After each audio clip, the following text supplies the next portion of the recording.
नमस्कार। आज गीता चर्चा के अगले प्रकरण में आप सबके सामने मैं प्रस्तुत हूँ। आज की चर्चा अध्याय 9 की चर्चा से शुरू होगी। आज अगहन महीने की पूर्णिमा है, मार्गशीर्ष महीने की पूर्णिमा। पूरा मार्गशीर्ष महीना के बारे में भगवान ने गीता में ही कहा था कि महीनों में मैं मार्गशीर्ष का महीना हूँ। इसलिए इस महीने में गीता चर्चा का, गीता पठन पाठन का, अध्ययन अध्यापन का बड़ा ही महात्म है। इसी अनुसार मैंने ये चर्चा इस महीने में की, जारी रखी और आज हम 9वें अध्याय की तरफ बढ़ रहे हैं। 9वें अध्याय को आज करेंगे। 9वें अध्याय में मुझे एक श्लोक, 9वें अध्याय का 22वां श्लोक बहुत ही प्रिय है। उस पर जब मैं आऊँगा तो उसकी विस्तार से समीक्षा करूँगा और आप लोगों को बताते हुए मुझे हर्ष है कि 9वें अध्याय का 22वां श्लोक मुझे जीवन में बड़ा प्रिय श्लोक रहा है। अनन्यायिष्यन्तो माय जना पर्युपासते तेषां नित्याभियुक्तानां योगक्षेमं वहाम्यहम्। यानी अनन्य भक्ति वाले जो मेरे भक्त हैं उनका योगक्षेम मैं खुद वहन करता हूँ। उसी अवधारणा के अनुसार मैंने अपने जीवन को भगवान के प्रति समर्पित किया। आइए देख लेते हैं पहले के श्लोकों का क्या भाव है, उसके बाद में 22वें श्लोक पे विस्तार से चर्चा करूंगा। श्री भगवान उवाच। पहला श्लोक है, इदं तु ते गुह्यतमं प्रक्ष्यामि अनुसूयवे ज्ञानम विज्ञानम सहितम यत् ज्ञात्वा मोक्षसे अशुभात्। तो पहले श्लोक में भगवान कहते हैं यह अत्यंत गोपनीय विज्ञान सहित ज्ञान दोष दृष्टि रहित तेरे लिए तो मैं फिर अच्छी तरह से कहूँगा, जिसको जानकर तू अशुभ से अर्थात जन्म मरण रूप संसार से मुक्त हो जाएगा। भगवान ने अर्जुन जी को कहा कि मैं ऐसा तुम्हें ज्ञान दूंगा इस पहले श्लोक में जिसे तू जन्म मरण के बंधन से मुक्त हो जाएगा। दूसरे श्लोक में कहते हैं, राजविद्या राजगुह्यम पवित्रम इदम उत्तमम प्रत्यक्षावगमम धर्म्यम सुसुखम कर्तुम अव्ययम। दूसरे श्लोक में कहते हैं, यह विज्ञान सहित ज्ञान अर्थात समग्र रूप संपूर्ण विद्याओं का राजा और संपूर्ण गोपनीयों का राजा है। यह अति पवित्रता आदि श्रेष्ठ है और इसका फल ही प्रत्यक्ष है। यह धर्ममय है, अविनाशी है और करने में बहुत सुगम है, अर्थात इसको प्राप्त करना बहुत सुगम है। फिर आते हैं तीसरे पे। भगवान कहते हैं 9वें अध्याय के तीसरे श्लोक में, अश्रद्धाना पुरुषा धर्मस्य अस्य परन्तप अप्राप्य माम निर्वर्तन्ते मृत्यु संसार वर्तमनि। तीसरे श्लोक में भगवान विष्णु कहते हैं, हे परंत अर्जुन को कहते हैं, हे परंतप, इस धर्म की महिमा पर श्रद्धा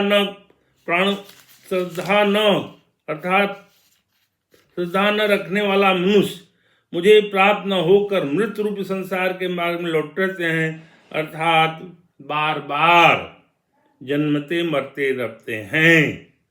पुनरपि जन्मम पुनरपि मरणम पुनरपि जननी जठरे शयनम भज गोविंदम भज गोविंदम भज गोविंदम मूढ़मते। ये शंकराचार्य जी ने कहा था, तो उन्होंने साफ साफ कह दिया भगवान ने कि जो मेरे प्रति श्रद्धा नहीं रखते हैं वो जन्म मरण के बंधन में लगातार आवागमन करते रहते हैं। 8वें अध्याय में ही उन्होंने कहा है कि पुनर्जन्म न विद्यते, और इस दुखालय और अशाश्वत जगत में जो लोग आते जाते रहते हैं वो अगर मेरे शरण में आ जाएं तो उनका पुनर्जन्म नहीं होता। यह जगत दुखालय है और अशाश्वत है, क्षणभंगुर है, जिसको पा करके माया के रचनात्मक में माया महा ठगी न हम जानी, कबीर ने कहा था। तो उस माया के चक्कर में पड़ के गीता के 7वें अध्याय के 14वें श्लोक में आया, दैवी है सा गुणमयी मम माया दुरत्यया माया माम ये प्रपद्यन्ते माया में तांग करंदिते। जो मेरे शरण में आते हैं वही इससे बच पाएंगे, अन्यथा ये माया बड़ी दुरत्य है, बड़ी कठिन है, बड़ी कष्ट साध्य है। तो भगवान ने साफ साफ कहा है कि तीसरे 9वें अध्याय के तीसरे श्लोक में कि इसको, इस कठिन जगत को प्राप्त करना रही है तो श्रद्धा रहित पुरुष नहीं प्राप्त कर सकते। अब चौथे पांचवें को एक साथ देखते हैं। मया तत्मिदं सर्वं जद्व्यक्त मूर्तिना मदस्थानि सर्वभूतानि न चाहं तेष्वस्थितः। पांचवा है न च मत्स्थानि भूतानि पश्य मे योगमैश्वरम् भूत भिन्न च भूतस्थो महात्मा भूत भावन। इसका अर्थ है यह सब संसार मेरे निराकार स्वरूप से व्याप्त है, संपूर्ण प्राणी मुझ में स्थित हैं परंतु मैं उनमें स्थित नहीं हूँ, तभी प्राणी भी मुझ में स्थित नहीं है। मेरे इस ईश्वर संबंधी योग सामर्थ्य को देख संपूर्ण प्राणियों को उत्पन्न करने वाला और प्राणियों का धारण भरण पोषण करने वाला मेरा स्वरूप उन प्राणियों में स्थित नहीं है। इसकी व्याख्या देख लें। बर्फ में जल की तरह संसार में सत्ता है, रूप में एक सम शांत सद्घन चिद्घन और आनंद घन परमात्म तत्व परिपूर्ण है। इस अविभक्त सत्ता में मैं हूँ तथा यह वे चार भाग नहीं है। तो आगे बड़ी सुंदर व्याख्या है इसमें, हम इसको आगे फिर से समझेंगे।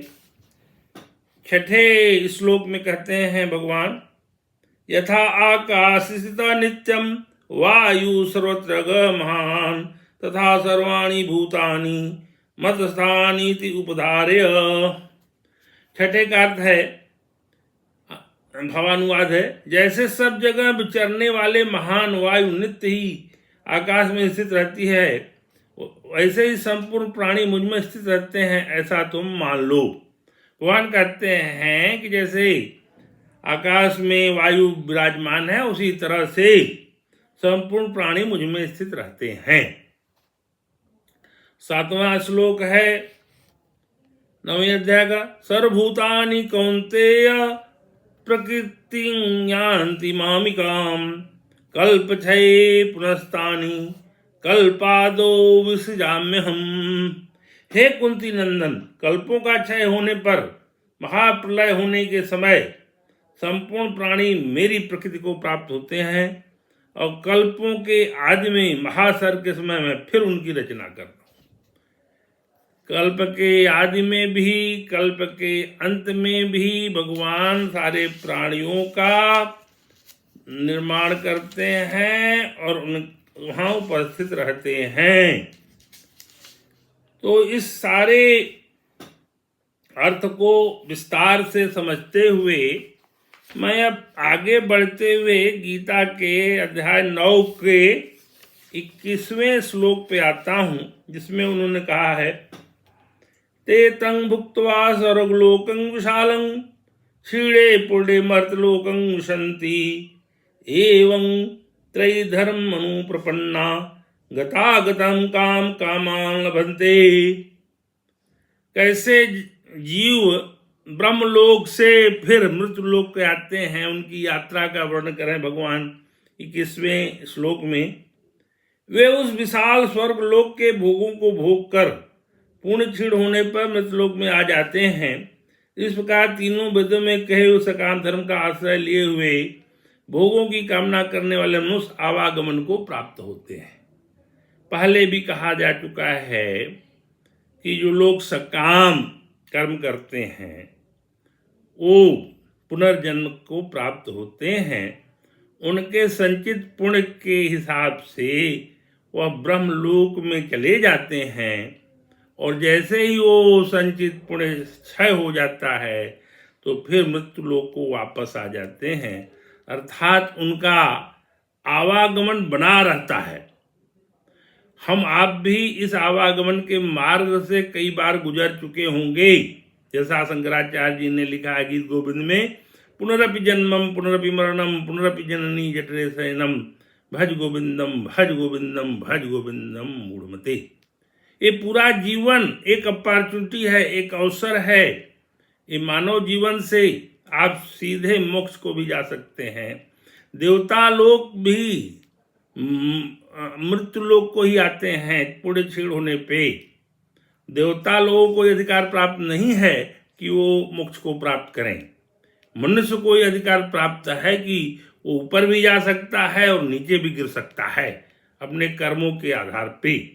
अपने पुराने प्रारब्ध के हिसाब से हमें यह जन्म मिला है, उसी के पुण्य पाप के हिसाब से हमें जीवन में जो भी प्राप्ति हुई है, जो प्रारब्ध हमारे स्टॉक मिलते हैं, जो गोडाउन में हमारे कर्मों का स्टॉक है, उसमें से कुछ अच्छे कुछ बुरे कर्म हमें इस जीवन में भोगने को मिलते हैं। बाकी हमें स्वतंत्रता है कि अपने क्रियमाण कर्म द्वारा भी नए कर्मों का निर्माण करके अपने संचित स्टॉक को बढ़ाएं। लेकिन हमारे जो पुण्य और पाप संचित स्टॉक में हैं, उनको हमें खर्च करना ही पड़ेगा अगर हमें मोक्ष को जाना है। तो मोक्ष की अवधारणा के लिए हमें ये सब करना पड़ेगा। हमें गीता में बताए हुए रास्ते का अनुपालन करके ही हम मोक्ष को प्राप्त हो सकते हैं। लेकिन मोक्ष तो बड़ी दुर्लभ चीज है, उसके लिए प्रयास करना ही बहुत बड़ी बात है। भगवान ने कहा है कि हजारों में से कोई एक मुझे प्राप्त करने का प्रयास करता है, उन हजारों में से जो प्राप्त करने का प्रयास करता है कोई एक मुझे प्राप्त कर सकता है।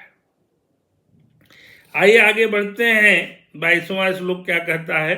अनन्या हिष्यन्तो मां ये जना पर्युपासते तेषां नित्याभियुक्तानां योगक्षेमं वहाम्यहम्।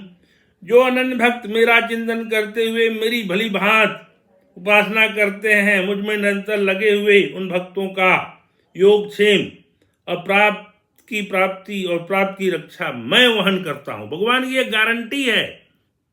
गीता में भगवान ने 2-3 जगह बड़ी गारंटी की है। एक तो उसमें ये श्लोक है और एक 18वें अध्याय का 66वां है। सर्वधर्मान परित्यज मामेकं शरणं व्रज अहं त्वां संपाप्य मोक्षयिष्यामि मा शुच। यहां उन्होंने कहा था कि अनन्य भक्त का योग क्षोभ मैं वहन करता हूं। दूसरा कहते हैं कि सभी धर्मों को त्याग करके मेरे शरणों में आ जा, मेरी शरणागति में आ जा, मैं तुझे सर्व पापों से मुक्त कर दूंगा। तो गीता का 9वां का 22वां और गीता का 18 का 66वां ये भगवान की गारंटी है। अब भगवान की गारंटी को अगर नहीं मानेंगे तो आप किसकी गारंटी को मानेंगे? और गीता तो भगवान की वाणी है, भगवान के मुख से कही हुई वाणी है, गीतमय है, इसलिए इसका नाम गीता रखा गया। भगवान ने इस धरती पे आकर के युद्ध क्षेत्र कुरुक्षेत्र में ये सब बातें कही हैं। तो इसको श्रद्धावान लोग, श्रद्धावान लगते ज्ञानम, कहते मुझे ज्ञान नहीं पता। जब आपके अंदर श्रद्धा ही नहीं होगी तो आपको ज्ञान नहीं प्राप्त होगा। करहूं सदा तिनके रखवारी, जिमि बालक राखें मोहतारी। रणकांड में जब वो वन भ्रमण कर रहे थे, जंगल में घूम रहे थे, तो नारद जी को बड़ी ग्लानि हुई। बोले मेरे ही श्राप के वशीभूत होकर के भगवान का वनगमन हुआ और बड़ा कष्ट झेल रहे हैं। तो वहाँ प्रकट हो गए बीड़ा बजाते हुए। भगवान उस दिन बड़े अच्छे मूड में थे। तो नारद जी ने पूछ लिया कि क्या हुआ था भगवान, जब मैं शादी करना चाह रहा था तो आपने नहीं होने दिया। तो उन्होंने कहा नारद तुम मेरे बच्चे हो, मैं तुम्हें मार्ग से नहीं भटकने देना चाहता। तुम्हारे लिए शादी कर्म था ही नहीं। तुम्हारे जिम्मे बहुत बड़ा, तुम भक्तों में श्रेष्ठ हो, मेरे गुण का ज्ञान करते हुए तीनों लोगों में विचरण करते हो। तुम इस शादी के बंधन में बंध करके अपनी योग्यता को त्याग देते। इसलिए मैंने सोचा कि तुम्हारा जो क्षरण है मैं नहीं होने दूंगा, मैं तुम्हें गिरने नहीं दूंगा, मार्ग से च्युत होने नहीं दूंगा। यहाँ यह बताना समीचीन है, कई बार हम लोग बड़े दुखी हो जाते हैं, भगवान से कोई छोटी चीज मांग लेते हैं, कई बार मिल जाता है, कई बार नहीं मिलता, तो हम दुखी होते हैं कि भगवान ने मेरे को ये पद नहीं दिया, ये प्रतिष्ठा वाला पद नहीं दिया। वस्तुतः वो आपके लिए अनुकूल नहीं था। इस बात का बड़ा ही सुंदर विवेचन मैं करना चाहता हूं कि भगवान वही चाहते हैं जो आपके अनुकूल हो। कोई चीज आपके प्रतिकूल हो तो उसको आपको नहीं देते। जैसे कोई बच्चा AK-47 मांग लिया गन, तो क्या पिता उसको दिला देगा? बहुत सारे खिलौने दिलाता है, लेकिन वो गण नहीं देगा, क्योंकि वो आपके अनुकूल नहीं है, आपका उससे बड़ा विनाश हो सकता है। वो गलती से चल जाएगा तो परिवार का नाश हो सकता है, तो भगवान वो नहीं देने देंगे। वो अभिभावक अपने बच्चे को नहीं देता। उसी तरह से संसार की ये जो मायावी चीजें हैं कई, जिसके आकर्षण में हम पढ़ के मांग लेते हैं, लेकिन भगवान हमारी योग्यता को जानते हैं कि अरे ये तो बड़ी छोटी चीज मांग लिया है, तो बड़े अच्छे मार्ग पे आगे बढ़ रहा था, तो नहीं देते। वो आपके भले के लिए करते हैं। इसलिए कहा जाता है ना, मन का हो तो भला और मन का न हो तो और भला। यानी मन का हो जाए तो आपके अनुकूल हुआ है, और मन का नहीं होगा तो भगवान के अनुकूल हुआ है। तो भगवान जो अनुकूलता देते हैं, उसमें आप अगर प्रतिकूलता देते हैं तो एक बहुत बड़ी मूर्खता है। भगवान के शरणागति में गए जीव को उसी श्लोक के हिसाब से पालन करते हैं। करऊं सदा तिनके रखवारी, जिमि बालक राखे महतारी। अनन्यायिष्यन्तो माय जना पर्युपासते, तेषां नित्याभियुक्ता नाम योगक्षेमं वहाम्यहम्। ये भगवान की गारंटी है, उसमें क्यों शंका है भाई। इसको प्रसंग को आगे बढ़ाते हुए मेरे पास एक गीता की टीका उपलब्ध है। उसमें एक बड़ा प्रसंग बड़ा सुंदर है। उसमें एक अर्जुन मिश्र नामक एक दरिद्र ब्राह्मण थे, बहुत ही दरिद्र थे। रोज भिक्षाटन करके वो अपने परिवार का पालन पोषण करते थे, और प्रतिदिन वो जो है पूजा पाठ करके गीता पे एक प्रतिदिन टीका लिखते थे, एक श्लोक की या 2 श्लोक की, जो भी लिखते हैं। तो जब गीता का 9वें अध्याय का 22वां श्लोक पे टीका लिखने आए और जब पढ़ा उन्होंने योगक्षेमं वहाम्यहम्, तो अपनी दुर्दशा को देख के उनको इस लाइन के प्रति अश्रद्धा उत्पन्न हो गई, और उन्होंने लाल पेन से उसको काट दिया कि ये सही नहीं लगता है, क्योंकि भगवान ने मेरा योगक्षेम वहन नहीं किया। बड़ी दरिद्रता में मैं हूं, खाने के लाले पड़े हुए हैं। और उनके मन में बड़ी ग्लानि हुई। गांव के बाहर जाकर के पीपल के पेड़ के वृक्ष के नीचे बैठ गए। मन बड़ा उनका उद्विग्न था, उनका भिक्षाटन करने का मन भी नहीं हुआ उस दिन। लेकिन तभी जब वो बाहर गांव के गए तो एक बालक, एक बहुत बड़ी वो पालकी जैसा था जिसमें दोनों तरफ अन्न और खाद्य सामग्री उपलब्ध थी, उसमें लेके आया। बोला, माता जी, पंडित आयन जी से ये पंडित जी ने भिजवाया है। तो पंडिताइन तो बड़ा खुश हो गई कि इतना सारा सामग्री। पंडित जी तो मुश्किल से पुटली में कुछ लाते थे, ये तो भरा हुआ है। तो उतार के सब सामान जाने लगा, रख दिया गया। पंडिताइन बड़ी खुश हो गई कि पंडित जी को बड़ी भिक्षा मिली है। तो बैठ गए, बालक स्वरूप में थे। तो उन्होंने कहा, पंडिताइन जी, पंडित जी ने आज मेरे को बहुत मारा है। कहा, कहाँ बच्चा? तो उन्होंने अपना सीना दिखाया और उस पर लाल लाल निशान पड़े हुए थे, पेन से खुरचा हुआ। कहा, देखिए उसके निशान हैं। तो उन्होंने कहा, आप बैठिए, पंडित जी आते हैं, मैं उनसे पूछती हूँ कि उन्होंने आपके साथ ऐसा दुर्व्यवहार क्यों किया, मैं उनका क्लास लेती हूँ। उधर पंडित जी बड़े खिन्न होके बैठे थे गांव के बाहर पीपल के पेड़ के नीचे, घर जा ही नहीं रहे थे। उनको बुलवाया गया। इधर पंडित जी ने तमाम खाद्य सामग्री से भोजन बनाया, उनको बुलवाया। वो आए तो इतना सामग्री देख के और भोजन की क्वालिटी देख के दंग रह गए। बोले, अरे इतना सामान कहाँ से आ गया? पंडित आयन ने कहा, आप ही ने तो भिजवाया है। कहा, मैंने तो कुछ नहीं भिजवाया। कहा, अरे देखिए वो बालक बैठा है। गए देखने, बालक को आंगन में तो गायब हो गए थे। तो पूरा प्रसंग पंडितायन जी ने पंडित जी को बताया और बोले, उस बालक के छाती पर लाल पेन से आपने खरोच लगाई थी, वो क्या था? पंडित जी ये सारी बातों को सुन के रोने लगे। बोले, मैंने आज गीता की लाइनों को लाल पेन से काटा था जिसमें लिखा था योगक्षेमं वहाम्यहम्।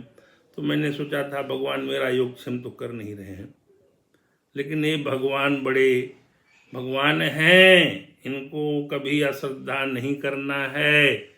इसी लाइन को काटने से उनके हृदय पे कष्ट हुआ, खरोच आ गई और उन्होंने मेरे भोजन का इंतजाम कर दिया, इसलिए इस पर अश्रद्धा उत्पन्न नहीं करना है। ये सत्य घटना है। एक गीता की टीका में इसका वर्णन है अक्षरशः।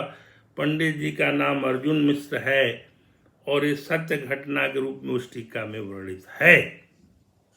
मैं आप सबसे निवेदन करता हूँ कि गीता की लिखी हुई बातों पे बिल्कुल अश्रद्धा न करें। और क्योंकि अरण्य कांड में भी भगवान ने नारद से कहा, करहूँ सदा तिनके रखवारी, जिमि बालक राखेहूँ महतारी। हम आपका जन्म एक बड़े विशेष उद्देश्य से हुआ है, हम उसको नहीं समझ पा रहे हैं, इसलिए हम भगवान के बनाए हुए विधान पे अश्रद्धा कर देते हैं।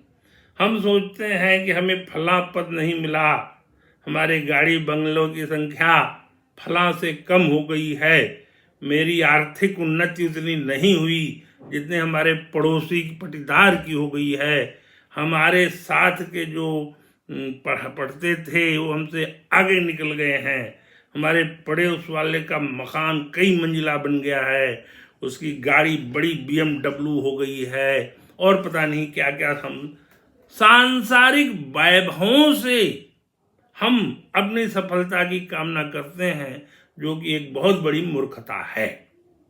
ये सांसारिक सारे वैभव बहुत ही क्षणभंगुर हैं, ये आपके साथ नहीं जाने वाले हैं। आपके साथ जाने वाले आपके पाप और पुण्य कर्म हैं, जिनका हिसाब हर मिनट चित्रगुप्त जी लगा रहे हैं।